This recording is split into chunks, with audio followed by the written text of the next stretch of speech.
What's good, everybody? It's UturnCrobat here, bringing you week 7 of the WPE. But before I get to anything, please make sure you subscribe to the channel. Please make sure you leave a gigantic like on this video. Now, we're going up against Nady, the coach of the BC Bulbasaurs. And so we weren't able to battle her.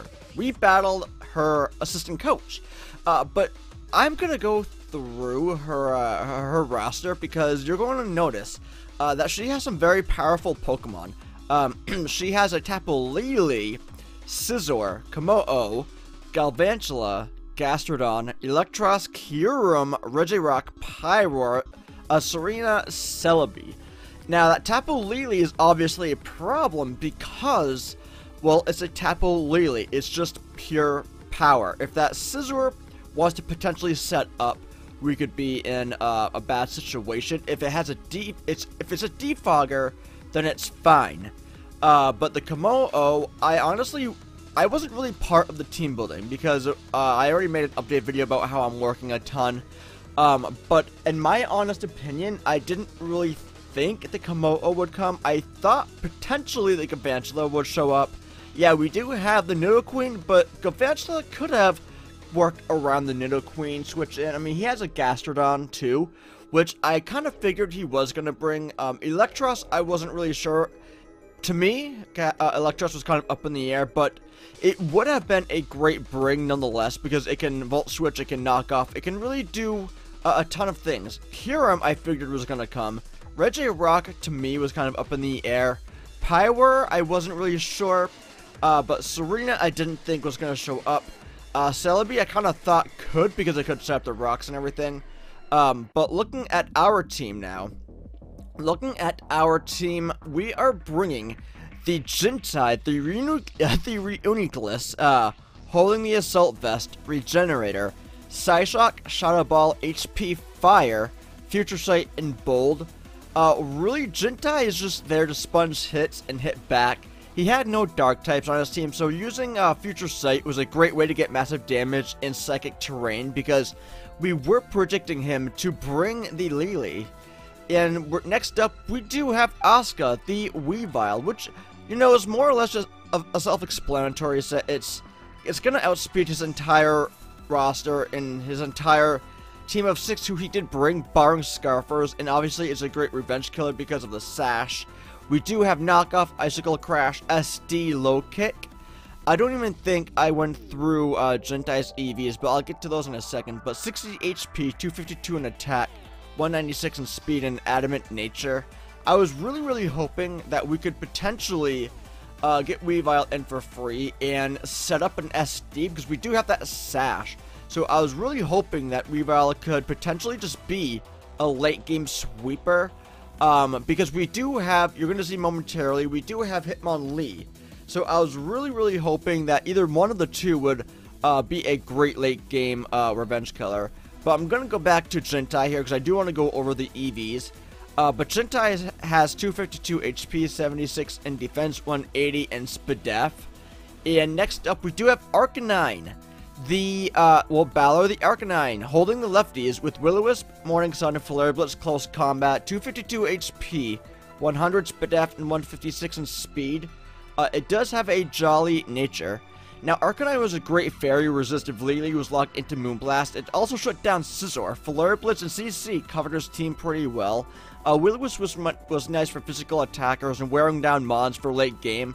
Late game for Hitmonlee or Weavile. And Arcanine honestly just had enough speed for modest Kyurem and Tapu Lele, which was freaking great. Because you're gonna see in the battle how important that really is. But next up we do have Strong Style, the Hitmonlee, unburdened with that Psychic Seed, close combat, Poison Jab, Bulk Up, Blaze Kick, 140 HP, 252 in attack, 116 in speed, with an Adamant Nature.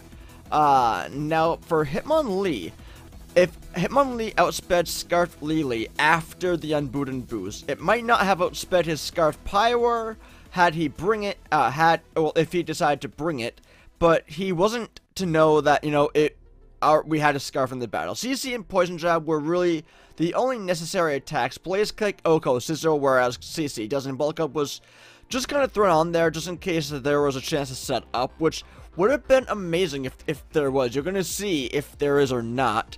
But having the Psychic Seed and the Psychic Terrain was a great... It was just fucking amazing. And I do have to give a not round of applause, but I do have to thank Mark, my assistant coach, for that, because it was a great idea to bring that. Next up, we have Clambake, the Fortress, holding the Alkaberry. Rapid Spin, Stealth Rock, Toxic Spikes, Volt Switch, 252 HP, 132 in Defense, 124 in Speed F, with a careful nature. Now, Fortress was there mainly to get hazards up. The Alkaberry ensured it could live a Specs HP Fire from Lily, which is just outstanding. Suzy Q, the Nidoqueen is up. Life Orb, She-Force, Earth Power, Sludge Wave, Flamethrower, Ice Beam, 236 HP, 252 in attack, 20 in speed with a modest nature. And now Nidoqueen essentially just destroyed his squad, plus it was a great check to get out Vantula. And so, let me just go on to who he actually brought. Looking at who he did bring. Now, I knew he was going to bring Lily, because why wouldn't he? Lily is a destroyer. I was hoping he didn't bring Kyurem, which he didn't, and I was actually really happy about that. The Pywer, I was somewhat surprised, but at the same time, having like a Specs Pywer with Hyper Voice would hurt our roster, really. So, I mean, seeing the Pywer didn't really surprise me. I mean, it was just a 50-50 in my opinion. Celebi was just kind of was a surprise to me. I didn't think he was going to bring it just because I don't see much of Celebi in League format at all. I know that can set up rocks, so I wasn't sure if he was going to bring that, but I figured he was going to bring Electros because you can really do a lot with Electros. I knew that he was going to bring Gastrodon and Scizor just because they're great. The great mons to have. I mean, Gastrodon can eat hits, so can't Scizor. Scizor can have Defog, you could SD with it, so I figured he was going to be bringing Gastro and the Scizor.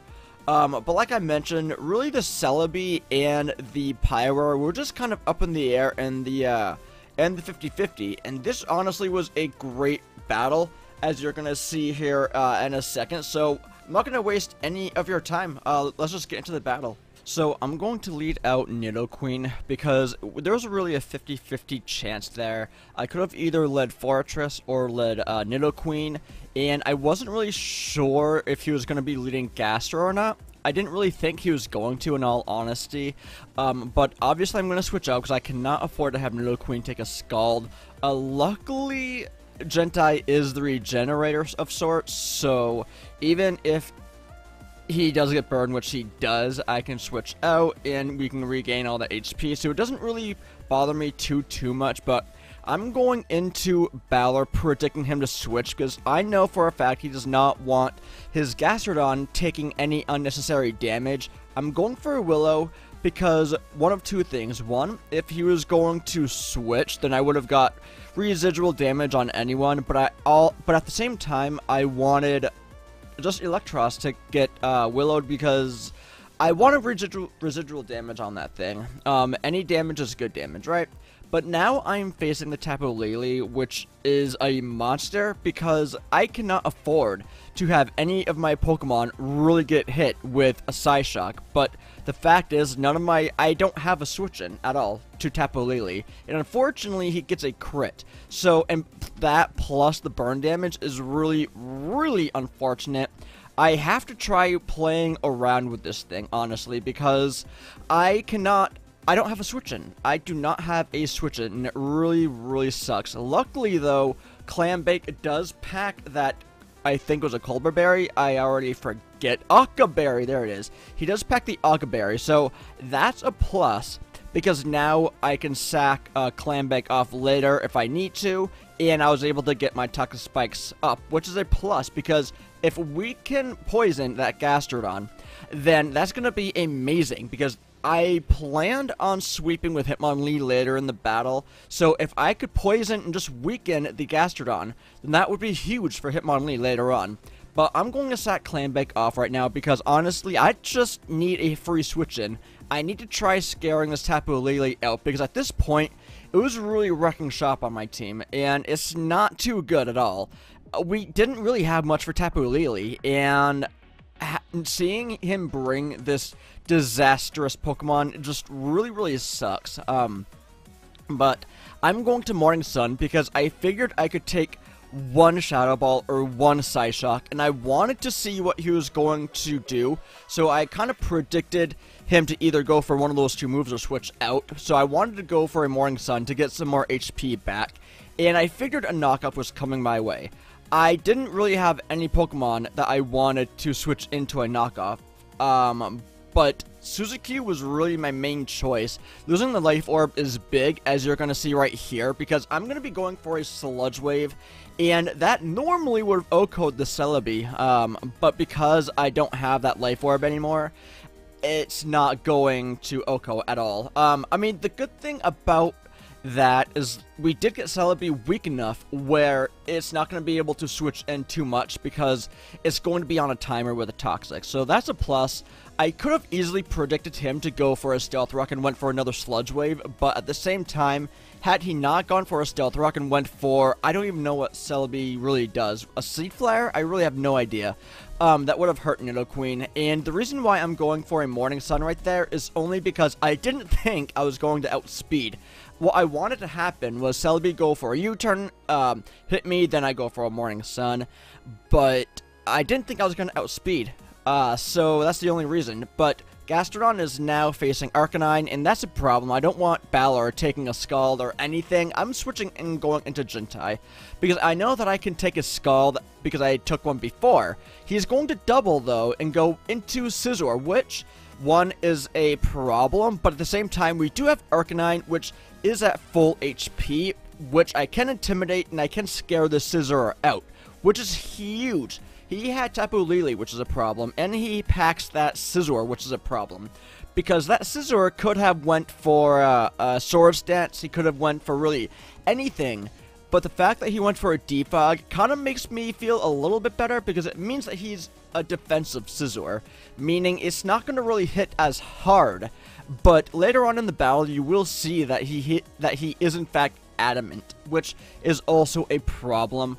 But I'm going to Flare Blitz this Pyroar now, because I obviously wanted to Flare Blitz the Scizor. He's going to switch out, and I do get some fair damage on the Pyroar, which is a plus.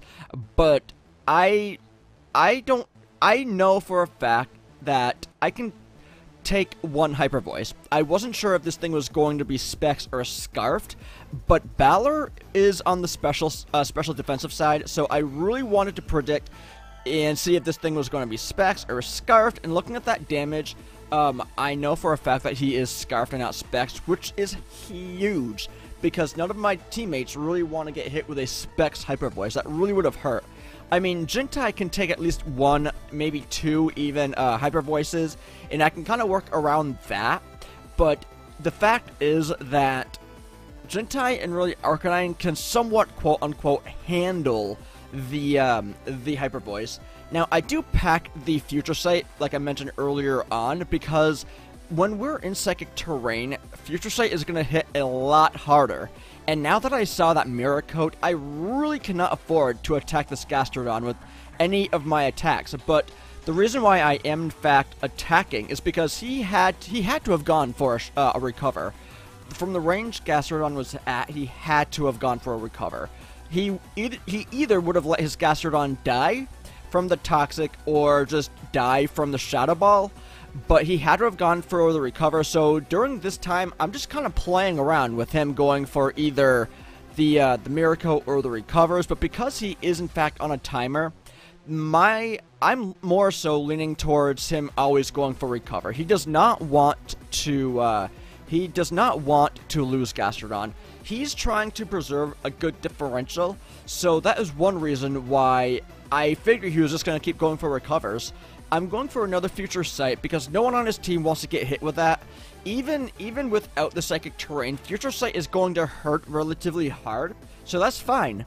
I'm going into Balor now because, like I mentioned earlier on, I can take a Hyper Voice, but he's going to be going for the Dark Pulse, which is obviously meant for the Gentai. And I know that I can eat that up because it's not Stab, he is Scarf, so it doesn't really hurt Arcanine all that much. He is switching and going back into Tapu Lele, which is a huge problem. Because like I mentioned, none of my Pokemon really need to get hit with any of the Psyshocks or anything in Psychic Terrain. But the good thing is that we are in Psychic Terrain, meaning the future sight that you're seeing right now is going to be doing a hell of a lot more to Tapu Lele than normal.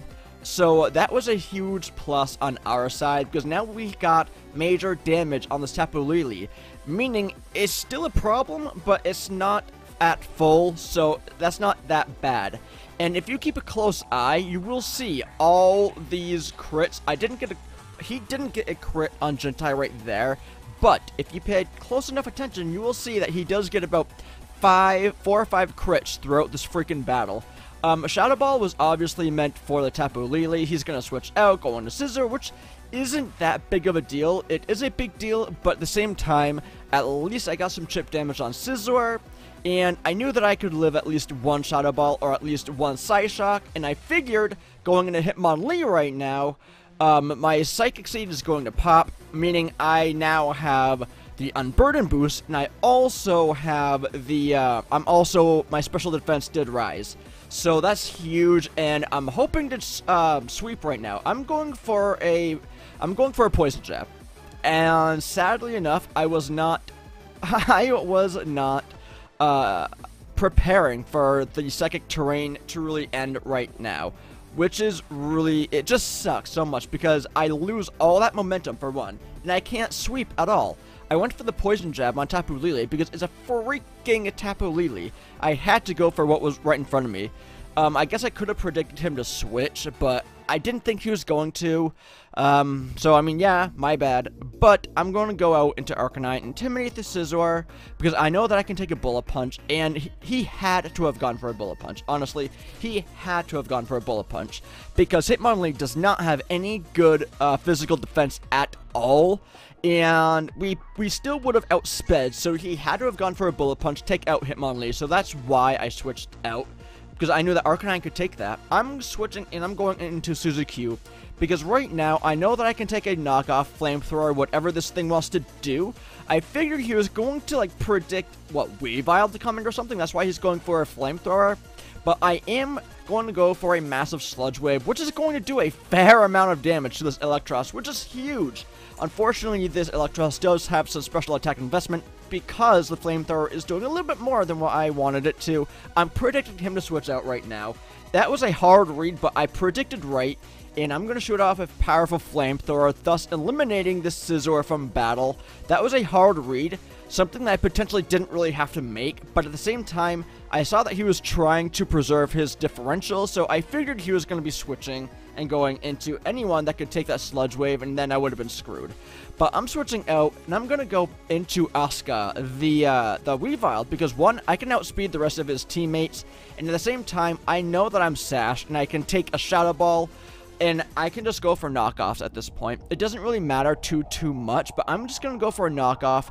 But he's, in fact, going to be just foddering his Celebi up. He's just going to allow his Celebi to go down, which, yeah, it sucks. It's a problem, but at the same time, at least Celebi is out of the equation, so I don't have to worry about it anymore.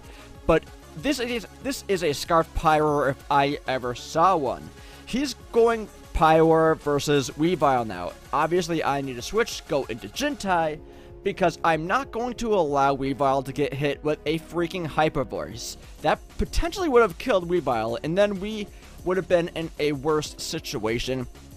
But I know that Gentai can live at one Hyper Voice, and I can shoot off with a powerful Psyshock, eliminating this Pyroar, which is a plus, because now he does not have a Scarfer, which means Weavile can just sweep from here on out if I really wanted it to. The fact that Gastrodon is at low enough health where I don't really need to worry about it anymore is huge. I believe he's gonna go for a Scald right now. He doesn't. He goes for a Recover. My bad. But I'm basically sacking Hitmonlee off at this point because I wanted a free switch, and at the same time, if I didn't really care if he was going to Scald, get a Scald burn, I didn't really mind. But I know I'm going to outspeed, hit a powerful close combat, and I'm glad that I'm able to get Gastrodon at low enough health. Like I mentioned before, I'm basically just sacking Strong Style off, so I don't care if this thing gets Scald Burned or not. He does, so it's not going to really bother me too much. I wanted a free switch in, and I was basically just foddering it off anyway, so it didn't really bother me all that much. But now, I'm just sacking Hitmonlee off. Hitmonlee versus Tapu Lele, and I don't mind if this thing wants to, you know, just kill Strong Style.